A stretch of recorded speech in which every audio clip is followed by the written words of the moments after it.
Everyone, this is Rita Singh. So here the next topic is the hydrosphere. So hydrosphere, that means Jalmandal. In the beginning of this chapter, I was explained about that the hydrosphere. मैंने chapter के प्रारंभ में hydrosphere या जलमंडल के बारे में बताया था. A large part of the earth surface is covered by the water bodies. तो पृथ्वी का एक बहुत बड़ा भाग जो है वह वाटर बॉडीज से ढका हुआ है और it is called the hydrosphere. Children, do you know that the earth is known as the blue planet? कि पृथ्वी को हम ब्लू प्लैनेट भी कहते हैं. So what is the reason? इसका रीज़न क्या है? Due to the availability of the water it is known as the blue planet. पृथ्वी पर पानी की उपलब्धता के कारण ही हम इसे ब्लू प्लैनेट कहते हैं. So let's begin the chapter. More than 71% of the earth is covered with water and 29% is with land. तो पृथ्वी का जो एक बहुत बड़ा भूभाग है वो पानी से ढका हुआ है. लगभग 71% पृथ्वी का जो सतह है वो पानी से ढका हुआ है, जबकि ओनली 29% जो है, यहाँ हम देख सकते हैं 29% में लैंड है. ये 97% जो है ये पानी से ढका हुआ है और केवल 29% जो है वह लैंड को कवर किए हुए हैं. इसका मतलब लैंड का परसेंटेज वाटर एरिया परसेंटेज से कम है. तो hydrosphere consist of water in all it's form. Hydrosphere में वाटर सभी रूपों में आता है. as running water in oceans and rivers and in lakes, ice in glaciers, underground water and water vapor in atmosphere all comprise the hydrosphere. Hydrosphere में water सभी form में आते हैं, चाहे वो नदी, नहर, तालाब, लेक्स, स्ट्रीम्स, सागर, महासागर या भूतल का भूमि के नीचे का जल हो, बारिश का जल हो, या एटमॉस्फेयर में वाटर वेपर के रूप में हो, या आइस शीट्स या ग्लेशियर्स के रूप में अंटार्कटिका या आइसलैंड में हो. ये सभी जो हैं ये हाइड्रोस्फीयर की ही फॉर्म है. And this all are the form of the water bodies. और ये सभी किसी न किसी तरह से पानी का ही, वाटर बॉडीज़ के ही एक रूप हैं. More than 97% of the earth is found in the ocean and it is too salty for human use. So here we read about that the 97% of water is found in the ocean. 97.2% जो water है, पृथ्वी का total water amount का 97.2% जो water है it is in the form of the oceans and sea. यह समुद्र और महासागर के रूप में पाया जाता है. And as it is a salty water, और ये नमकीन पानी होने के कारण it is not fit for human consumption. यह हमारे कंजम्पशन, हमारे पीने के योग्य नहीं है. A large proportion of the rest of water is in the form of ice sheets and glacier. और इसके अलावा 97.2% के अलावा एक बहुत बड़ा फ्रेश वाटर अकाउंट जो है वह आइस शीट के रूप में या ग्लेशियर्स के रूप में पाया जाता है. और under the ground and a very small percentage is available as fresh water for human. तो एक आइस शीट्स और ग्लेशियर्स के अलावा नीचे भूतल में पानी के फॉर्म में पाया जाता है. तो बहुत ही कम, वाटर अमाउंट का टोटल वाटर अमाउंट का बहुत ही कम मात्रा जो होता है वो ह्यूमन कंजम्पशन के लिए उपलब्ध हो पाता है. Now the oceans are the major part of the hydrosphere. So oceans जो है वो हाइड्रोस्फीयर के मेजर पार्ट है. Just we read about that the 97.2% of the total water amount is found in the form of the oceans and seas. जैसा कि हमने पढ़ा है कि 97.2% टोटल वाटर अमाउंट का जो है वह सागर और महासागर के रूप में पाया जाता है. So all the oceans are interconnected, सभी ओशंस एक दूसरे से कनेक्टेड हैं। The ocean water are always moving, so ocean water महासागर का पानी जो है वो हमेशा गतिशील रहता है। The three chief movements of ocean water are the waves, tides and ocean currents.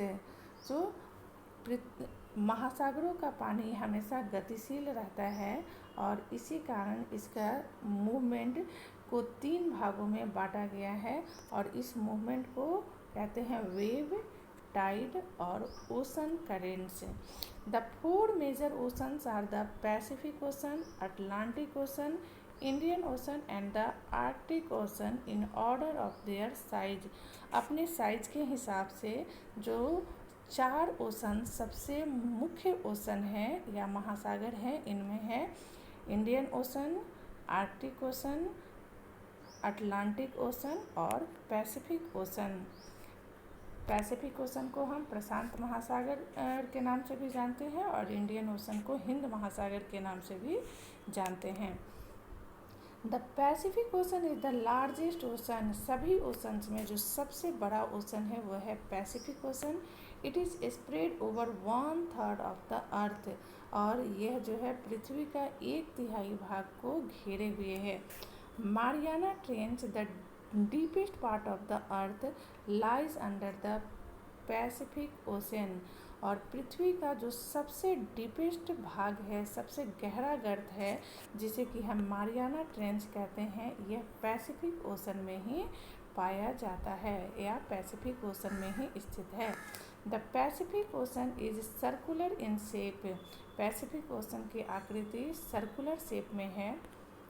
Asia, Australia, North and South America surround it, और Pacific Ocean Asia, Africa, North America और साउथ अमेरिका से साउथ अमेरिका के को surround किए हुए हैं। यहाँ हम पीछे के मैप में भी देख सकते हैं। The Atlantic ocean is the second largest ocean in the world, Atlantic ocean दुनिया का दूसरा सबसे बड़ा ओशन है। इट इज़ एस शेप्ड, और इसकी आकृति जो है एस शेप की है। It is flanked by the north and South America on the western side, और यह नॉर्थ अमेरिका और साउथ अमेरिका के बीच में से होकर गुजरती है। वेस्टर्न साइड में नॉर्थ अमेरिका और साउथ अमेरिका के पास है, and Europe and Africa on the eastern side. तो यहाँ और ईस्टर्न साइड में यह यूरोप और अफ्रीका, और वेस्टर्न साइड में नॉर्थ और साउथ अमेरिका के बीच, नॉर्थ और साउथ अमेरिका के पास से होकर गुजरती है। The coastal line of Atlantic ocean is highly indented, this irregular and indented coastline provides ideal location for natural harbors and ports। सो यहाँ का जो अटलांटिक ओशन का जो कोस्टल लाइन है, यह एक नेचुरल हार्बर और पोर्ट्स को प्रोवाइड करती है। From the point of view of commerce it is the busiest ocean, और व्यापार की दृष्टि से यह दुनिया की सबसे व्यस्त ओशन में से है Atlantic ocean. The Indian ocean is the only sea named after a country, Indian ocean एकमात्र ऐसा समुद्र है जिसका नाम किसी कंट्री के ऊपर पड़ा है, दैट इज़ इंडिया, और यह कंट्री है हमारा country, India country. The shape of ocean is almost triangular, और इंडियन ओशन का जो शेप है यह लगभग ट्रायंगुलर है। It is bound by Asia in the west, by Africa and in the east by Australia. तो यह वेस्ट में एशिया और अफ्रीका से घिरा हुआ है और ईस्ट में यह ऑस्ट्रेलिया से घिरा हुआ है। The next one is the Arctic ocean. Arctic ocean is located within the Arctic circle, Arctic ocean यह आर्कटिक सर्किल के पास ही स्थित है, and surrounds the north pole, और यह नॉर्थ पोल के चारों तरफ है। It is connected with the Pacific Ocean by a narrow stretch of shallow water known as Bering Strait। सो ये आर्कटिक सर्किल जो है ये पैसिफिक ओशन से जुड़ा हुआ है एक बहुत ही नैरो स्ट्रेच से, जिसे कि बेरिंग स्ट्रेट कहते हैं। This narrow strait that connected the Pacific ocean to the Arctic circle is known as the Bering strait. It is bound by northern coast of North America and Eurasia, और यह northern coast पर bound है, घिरा हुआ है north Africa और Eurasia से। सो एक बार हम यहाँ मैप में देख लेते हैं ओशंस के बारे में। ओशंस के बारे में हम ये देखते हैं। पहला पैसिफिक ओशन जो है, as we read about that, it is in circular shape, ये सर्कुलर शेप में है, जैसा कि हम यहाँ देख सकते हैं। ये पैसिफिक ओशन है, और Pacific ocean it is bounded by the north America, यहाँ देख सकते हैं नॉर्थ अमेरिका, साउथ अमेरिका, और इसके साथ ही साथ हम देख सकते हैं कि एशिया और ऑस्ट्रेलिया से यह बाउंडेड है पैसिफिक ओशन। और इस पैसिफिक ओशन में सबसे दुनिया का सबसे गहरा गर्त डीपेस्ट जो है वो मैरियाना ट्रेंच यहाँ पे पाया जाता है।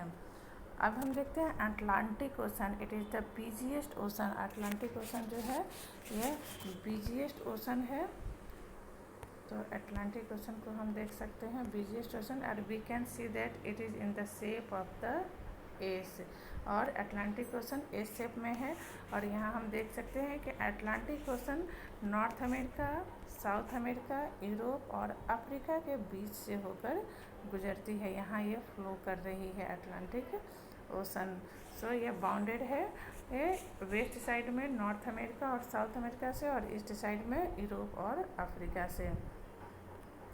Now the next one is the next देखते हैं हम ये इंडियन ओशन देखते हैं। Indian ocean here Indian ocean, ये इंडियन ओशन जो है ये एकमात्र ऐसी कंट्री है जिसका नाम किसी कंट्री पर, एकमात्र ऐसा ओशन है जिसका नाम किसी कंट्री पर पड़ा है, और ये है इंडियन ओशन। और इसका जो शेप है ये ट्रायंगुलर शेप में है। यहाँ हम देख सकते हैं कि यह ऑलमोस्ट ट्रायंगुलर शेप में जाता है, और Indian ocean it is bounded by the Africa, Asia और ऑस्ट्रेलिया। यह अफ्रीका, एशिया और ऑस्ट्रेलिया से घिरा हुआ है। The next one is the, यहाँ हमने देखा पैसिफिक, नेक्स्ट वन जो है आर्कटिक ओशन है। ये है Arctic ocean. Here we can see that Arctic ocean it lies near of the poles, ये पोल्स के नज़दीक में हम इसे देख सकते हैं कि ये है। और ये जो है एक बहुत ही नैरो स्ट्रेच से पैसिफिक ओशन से मिलता है, जिसे कि बेरिंग स्ट्रेट कहते हैं। और यहाँ हम देख सकते हैं कि ये जो है यूरोप के Arctic ocean just it is above on the European country के जस्ट ऊपर में है। तो और ये हो गया हमारा। सो यहाँ मैंने बता दिया आप लोगों को about the all oceans. In the next class I will explain about that the atmosphere. Thanks for watching my video.